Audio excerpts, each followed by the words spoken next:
Lakshmi sir, ಇದು ಲಕ್ಷ್ಮಿ ಮೊದಲು ಕೂಲಿ ಕೆಲಸ ಮಾಡ್ತಾ ಇದ್ವು ಸರ್. ಇದರಿಂದ ಅನ್ನ ತಿಂತಿದ್ವಿ ಸರ್ ಡೈಲಿ 2 ಟೈಮು. ನಮಗೆ ಊಟ ಇಲ್ಲಂದು ಚಿಂತಿಲ್ಲ, ಅವಕ್ಕಂತೂ ಮೇನ್ ಇರ್ಲೇಬೇಕು ಸರ್. ನಾನೊಬ್ಬ ಬಡ ರೈತ, ನಾನು ಇನ್ನೊಬ್ಬ ರೈತನಿಗೆ ಹಾಳಾಗ್ಲಿ ಅಂತ ಹೇಳಿ ನಾನು ಹೇಳಕ್ ಹೋಗೋದಿಲ್ಲ ಸರ್. ಕೂತು ಉಂಡವನಿಗೆ ಕುಡಿಕೆ ಒಂದು ಸಾಲ್ದಂತೆ, ಹೊಟ್ಟೆ ಕಿಚ್ಬಿಟ್ರೆ ಯಾವ್ದೋ ಕಾರಣಕ್ಕೂ ಬರಲ್ಲ. ಇದರಿಂದ ನಾವು ಅನ್ನ ತಿಂತಿದೀವಿ ಅಂತಂದ್ರೆ ಅವ್ರಿಗೆ ಒಳ್ಳೇದಾಗಬೇಕು. 15,000 ಮರಿನ ಉಚಿತವಾಗಿ ಕೊಡ್ತಾ ಇದೀವಿ. 8 ತಿಂಗಳಿಗೆ 1.25 kg 2 kg ವರೆಗೂ ಕಟ್ಲಾ ಬಂದಿದೆ. ನಾವು ಕೊಟ್ಟ ಮರಿನ ಹಿಡಿದು ಸಾಂಬಾರ್ ಮಾಡಿ ಊಟ ಮಾಡಿ ಕಳ್ಸಿಕೊಟ್ಟಿದ್ದಾರೆ ಮನೆಗೆ ಸರ್. ರೈತರಿಂದ ರೈತರಿಗಾಗಿ ರೈತರಿಗೋಸ್ಕರ ನಡೀತಾ ಇರೋದು ಈ ಮೀನು ಕೃಷಿ ಸರ್.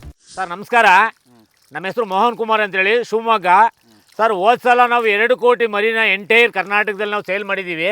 ಈ ಸರಿ ರೈತರುಗಳಿಗೆ ಬಂಪರ್ ಆಗಿ ನಾವು 15,000 ಮರಿನ ಉಚಿತವಾಗಿ ಕೊಡ್ತಾ ಇದ್ದೀವಿ. ಯಾವ ರೀತಿ ಅಂದರೆ 1 ಲಕ್ಷ ಮರಿ ತೊಗೊಂಡ್ರೆ 15,000 ಉಚಿತವಾಗಿ ಕೊಡ್ತೀವಿ, ಬೆಳೀಲಿ ಚೆನ್ನಾಗಿ ಅಂತೇಳಿ. ನೋಡಿ ಸರ್, ಇದೇ ಮರಿನ ನಾನು ನಿಮಗೆ ಕೊಡೋದು ಸರ್. ನೀವು ಮೀನುಗಾರಿಕೆಗೆ ಹೆಂಗೆ ಬಂದಿದ್ದು ಸರ್? ಮೊದಲು ಕೂಲಿ ಕೆಲಸ ಮಾಡ್ತಾ ಇದ್ವು. ಈ ಮೀನುಗಾರಿಕೆ ಅಂತ ಅಕ್ಕಪಕ್ಕ ಮಾಡ್ತಿದ್ರು ಸರ್. ನಾನು ಮಾಡ್ತಿದ್ದೆ, ಮಾಡಿಬಿಟ್ಟೆ ನಾನು. ಯಾಕೆ ಆಗಲಿಲ್ಲ ನಮ್ಮ ಕೈಲಿ. ನನ್ನ ಮಗ ನಾನು ಮಾಡ್ತೀನಿ ಅಂತ ಹೊರಟ.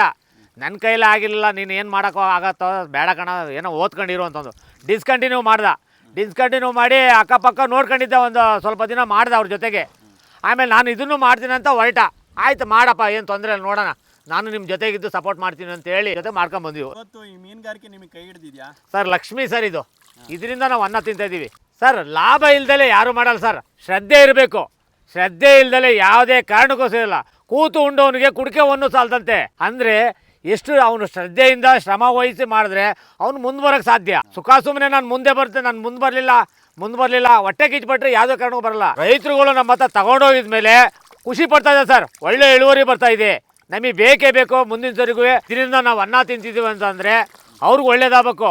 ಅವ್ರಿಗೆ ಒಳ್ಳೆ ಬಿತ್ತನೆ ಮರಿ ಕೊಟ್ಟರು ಅಂತಂದರೆ ಅವರು ಒಳ್ಳೆ ಹೆಸರು ಹೇಳ್ತಾರೆ ಸರ್. ನಾನು ಒಬ್ಬ ರೈತ, ಇನ್ನೊಬ್ಬ ರೈತರುಗಳಿಗೆ ನಾನು ಮೋಸ ಮಾಡೋದಕ್ಕೆ ಇಷ್ಟಪಡಲ್ಲ ಸರ್. ಎಷ್ಟೋ ಜನ ಮರಿ ತಗೊಂಡ್ರೆ ನಿಮ್ಮ ಹತ್ರ ನನಗೆ ಒಳ್ಳೇದಾಗಿದೆ ಅಂತಲೇ ಹೇಳಿದ್ದಾರೆ ಸರ್. ಒಳ್ಳೆ ಮರಿ ಅಂತ ಹೆಂಗೆ ಐಡೆಂಟಿಫೈ ಮಾಡೋದು? ನೋಡಿ ಸರ್, ಇದೇನಿದೆಯಾ ಮರಿ, ಇದು ಒಳ್ಳೆ ಹೆಲ್ತಿ ಮರಿ. ಇದು ಈ ರೀತಿ ಮರಿ ಇದ್ರೆ ಎಲ್ಲರೂ ಖುಷಿ ಪಡ್ತಾ ಹೋಗ್ತಾರೆ. ಖುಷಿ ಪಡ್ತಾ ಹೋದಾಗ ಮರಿ ಈ ರೀತಿ ಇಟ್ಕೊಂಡಾಗ ನೀರಲ್ಲಿ ಬಿಟ್ಟಾಗ ಈ ರೀತಿ ಹೋಗ್ತಾ ಇರಬೇಕು. ಈ ಥರ ಹೋಗ್ಲಿಲ್ಲ ಅಂತಂದರೆ ಮರಿ ವೀಕ್ ಇದಾವಂತ ಲೆಕ್ಕ. ಕೆರೆಗೆ ಕರೆಸಿದ್ರು, ನಮಗೆ ಹೆಚ್ಚು ಕಡಿಮೆ 5 ಲಕ್ಷ ಮರಿ ಕೊಟ್ಟಿದ್ವು ಸರ್. ಮರಿ ಚೆನ್ನಾಗಿದೆ, ಬಂದು ಒಂದ್ಸರಿ ವೀಕ್ಷಣೆ ಮಾಡಿ ನೋಡ್ಕೊಂಡು ಹೋಗ್ರಿ ಅಂತಂದರು. ನಾವು ಹೋಗಿದ ಮೇಲೆ ಮ್ಯಾಕ್ಸಿಮಮ್ 8 ತಿಂಗಳಿಗೆ 1.25 kg 2 kg ವರೆಗೂ ಕಟ್ಲಾ ಬಂದಿದೆ. ನಾವು ಕೊಟ್ಟ ಮರಿನ ಹಿಡಿದು ಸಾಂಬಾರು ಮಾಡಿ ಊಟ ಮಾಡಿ ಕಳ್ಸಿಕೊಟ್ಟಿದ್ದಾರೆ ಮನೆಗೆ. ಮೀನು ಮರಿಗಳನ್ನ ಯಾವ ಥರ ಪೋಷಣೆ ಮಾಡ್ತೀರಾ ಸರ್? ನಮ್ಮ ಮಕ್ಕಳಿಗಿಂತ ಹೆಚ್ಚಿಗೆ ಪೋಷಣೆ ಮಾಡ್ತೀವಿ ಸರ್. ನನ್ನ ಮಗನಿಗೆ ಒಂದು ಹೊತ್ತು ಊಟ ಇಲ್ಲ ಅಂದ್ರೂ ಪರವಾಗಿಲ್ಲ ಸರ್. ನಾವೆಲ್ಲರೂ ಹೋಗಿರಲಿ ಸರ್, ಆ ಟೈಮಿಗೆ ಬಂದ್ಬಿಟ್ಟು ಈಗೇನು ಫುಡ್ ಕೊಡ್ಬೇಕೋ ಆ ಫುಡ್ಡು ನಾವು ಕೊಡ್ತೀವಿ ಸರ್. ತಗೊಂಡೋದವರು ಮತ್ತೆ ಇನ್ನು 4 ಜನ ಹೇಳಿ ಕಳಿಸ್ತಾ ಇದ್ದಾರೆ. ಹಗಲು ರಾತ್ರಿ ಈ ಶ್ರಮದಿಂದನೇ ಸರ್ ನಾವು ಇವತ್ತು ಜೀವನ ಮಾಡ್ತಾ ಇರೋದು ಸರ್. ನೀವು ಮೀನು ಮರಿಗಳನ್ನ ಎಲ್ಲಿಂದ ತರೋದು ಸರ್? BRP ಇಂದ ತರೋದು. ನಾವು ಮೀನು ಮರಿ ಬಿಡಬೇಕಾದ್ರೆ ಮೊದಲಿಗೆ ಮೀನು ಪಾಂಡ್ ಎಲ್ಲ ರೆಡಿ ಮಾಡ್ಕೊಂಡು ಸುಣ್ಣ ಹಾಕಿದ ನಂತರ ನೀರು ಬಿಟ್ಟು ಸಗಣಿ ಕಲಿಸ್ತೀವಿ ಸರ್ 4 ದಿನ ಮುಂಚಿತವಾಗಿ. ಅದು ಪ್ಲಾಂಟಿನ್ ಉತ್ಪತ್ತಿ ಆಗಬೇಕು.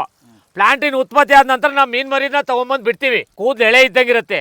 ಅದು ಆ್ಯಕ್ಚುಲಿ ಸರ್ ನಾನು 15ರಿಂದ 20 ದಿನಕ್ಕೆ 1.25 ಇಂಚ್ ಮರಿ ತೊಗೊಂಬತ್ತೀನಿ ಸರ್.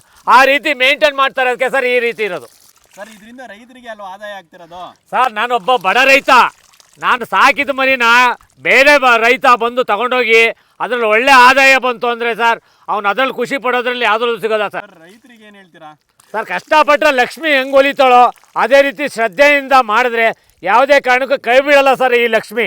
ಮೀನು ಮರಿನ ಸರ್ 30 ಪೈಸೆ ಕೊಡ್ತೀವಿ. ಇದು ಮಾರ್ಕೆಟಿಗೆ 6 ತಿಂಗಳ ನಂತರ ಸರ್ ಇದು 100ರಿಂದ 120 ರೂಪಾಯಿ ಮಾರ್ಕೆಟ್ ಬೆಲೆ ಬೀಳುತ್ತೆ. ನಾವೇನು ಹೆಲ್ತಿಯಾಗಿ ನಾವು ಮೀನು ಮರಿ ಕೊಡ್ತೀವಿ, ಕೆರೆಯಲ್ಲೂ ಚೆನ್ನಾಗಿ ಬೇಟೆ ಬಂದು ಒಳ್ಳೆ ಇಳುವರಿ ಬಂತು ಅಂದರೆ ಸರ್ ಮುಂದೆ ನೆಕ್ಸ್ಟ್ ನಮ್ಮನ್ನೇ ಹುಡ್ಕೊಂಬರ್ತಾರೆ. ಅವಾಗ ಲಕ್ಷ್ಮಿ ಅವಳು ಹುಡಿಕೊಂಡು ಹೋಗ್ತಾಳೆ.